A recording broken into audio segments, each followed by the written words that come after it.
readers. We're going to look a little bit more at a mystery and things that we need to find. So in this case, we're going to talk about mystery readers, and they do a special kind of predicting. It's not just, oh, I think this is going to happen next. It's deeper than that. So let's move forward. How can we predict differently? What can we do to help us think about the mystery different than other books that we read? One way to do that is to think forward to who did the crime. And in order to think forward, we need to think backwards. We need to think about how they act. And in order to do that, we need to think, who can it be? Might he be a suspect? Might she be a suspect?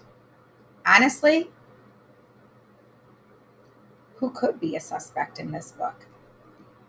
We're going to consider all of the characters in the story first.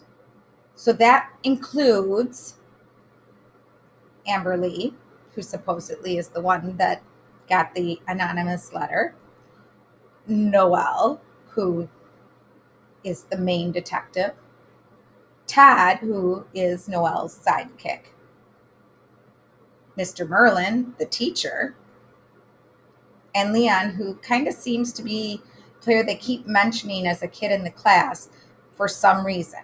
Now, we may come up with other people that could be suspects, but when I read more, I want you to think about at least these ones that have been mentioned often. The other thing we need to think about is all the characters and how they act physically, emotionally, and socially. So what are they doing? How do they act or think? Because as readers, we can often know what characters are thinking. And socially, how do they act with other characters, or how do they think about other characters? So that's very important. So we need to think back on those suspects and ask ourselves, what do we know about that person? Specifically, think about the motives and the opportunities that the suspect had or didn't have to do something. So I'm going to continue reading right now, and I would like you to think about that as we gain more clues. So we're still trying to figure out the first clue, and that, let's see, I'm going to reread a little bit of what we read before as we go forward here. So Noelle thinks she figured out the first clue. She says, finally, when I saw the big red second hand on the clock, Noelle continued, I knew how to do it. You pretend the X in the middle of the clock is real. If you start at noon, that means you start at 12 o'clock.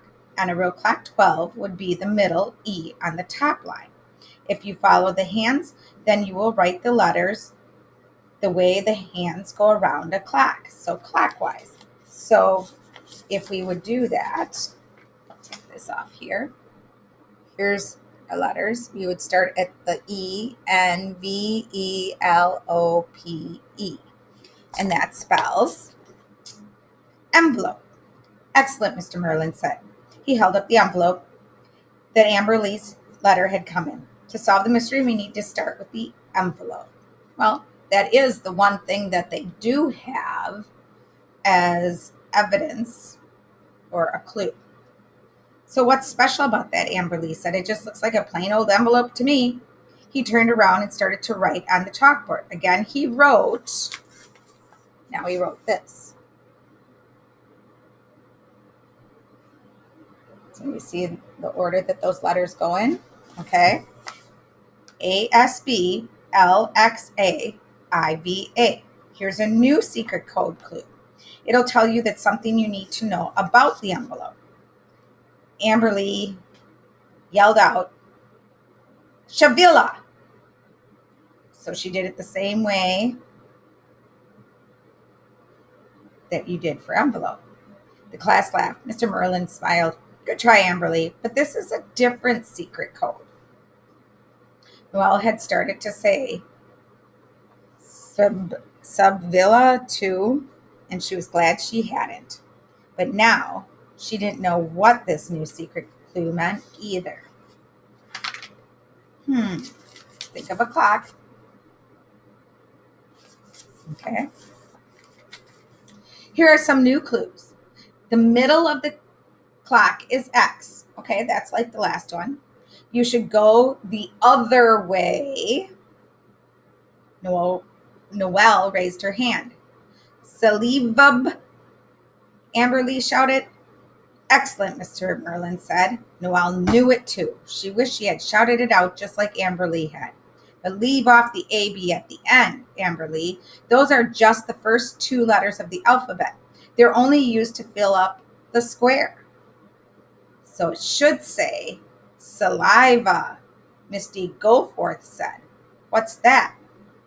Spit, Todd said. It's spit. Oh, yuck, Amberly said. Noelle frowned. What did spit have to do with solving the mystery? She wondered. So what do we know about envelopes? How do we close them? Noelle had just started to ask Mr. Merlin that question when a woman knocked on the door of the class. Come in, Dr. Smiley. Class, Dr. Smiley is a scientist. She works for the police. I asked her to tell you all about what she does. She came in. She started to tell them things. I'll even show you how I do it one of these days. When she finished talking to them about it, the class clapped. Todd looked over at Noelle. I didn't know policemen were so pretty. Well, Noelle said, she's not a policeman. She's a policewoman. And Todd looked at both of them and said, actually, she's a police scientist. Oh. Noelle thought Dr. Smiley was pretty too. I wonder if Dr. Smiley and Mr. Merlin are a couple, she whispered. She keeps smiling at him. Only couples smile at each other that way. I'll ask, Todd whispered. He raised his hand. No, Todd, you don't ask people things like that, Noelle whispered. I'll find out some other way. Then she looked over at Amber Lee. Noelle was sure Amber Lee would know. Amber Lee seemed to know everything about everybody. Noelle would have to ask her. Amber Lee liked it when people asked her questions. The rest of the day, they did their schoolwork. When the bell finally rang, Noelle and Todd left the classroom together. I asked Amber Lee if Mr. Merlin and Dr. Smiley were a couple. Well, what'd she say? Todd asked. She didn't say anything. She just grinned. She knows. I know she knows. Noelle looked at Todd and said, you need to come to my house. We have to solve the mystery before Amber Lee does. Todd asked, well, why are you so worried about this mystery? I'm kind of getting bored with it. He's not that into it. I thought he was into being a detective. Noelle looked at him. You've always liked mysteries. Why don't you like this one? I don't care who sent Amber Lee that stupid letter, Todd said. But I need your help, Todd. If Amber Lee solves the mystery first, people will think that she's the smartest girl in the world. She'll never let me forget it either. How did they think about each other? When they got to Noelle's house, Todd called his mother to tell him where he was. Then he and Noelle went to Noelle's room. Okay, Todd said, what do we do first? Well, we think about the envelopes and spit. Those are 2 clues. So they thought about them. Then suddenly Noelle jumped up. Of course, come on. She started out of her room. Todd was right behind her. They went downstairs to the den. Noelle opened the bottom drawer of a big desk. She took out a box of envelopes. Now, we'll solve the mystery. All we need to do is lick these envelopes. I'll observe you doing it, and then you observe me doing it. And it's called trial and error, and we'll see what happens. It means that if you keep making mistakes and you can't figure it out, you keep doing it till you get it right. He went back upstairs to Noelle's room. Noelle handed Todd an envelope. You start. He stuck out his tongue and licked the flap. Ugh, the glue tastes awful, he said.